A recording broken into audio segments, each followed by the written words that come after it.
প্রান্তিকের গান বরাবরই একটা অন্য আবেদন তৈরি করে, আর যদিও শেষের দিকে আমরা বুঝতেই পারলাম যে যন্ত্র খানিকটা ওর সঙ্গে কি বলবো বিশ্বাসঘাতকতা করলো। যাই হোক, তবু এতক্ষণ এবং সারা দিন ধরে যারা আমাদের সঙ্গ দিল, দেবারতী ইতিমধ্যে মঞ্চে চলেই এসছে।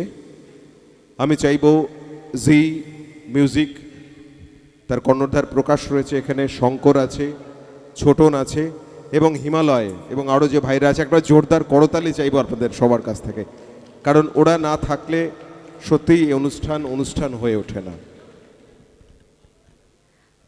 আমরা একেবারে শেষ পর্যায়ে পৌঁছে গেছি। মঞ্চে দেবারতী মণ্ডল। আমরা দেবারতী গান শুনবো, তারপরে আমরা আজকের এই অনুষ্ঠানের সমাপ্তি সঙ্গীত শুনবো রাজস্বীদার কাছ থেকে, যারা এতক্ষণ প্রথম থেকে শেষ পর্যন্ত আমাদের সাথে আছে। মিউজিশিয়ান দাদারা সারাদিন অক্লান্ত পরিশ্রম করেছে, এখনও করে যাচ্ছে, তাদের জন্য একবার জোরে করতালি দেবেন। আগামীকাল এই মঞ্চে আমরা আবার পাবো এই মিউজিশিয়ান দাদাদের, এছাড়াও অনুরণনের ছাত্রছাত্রীদের।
নমস্কার।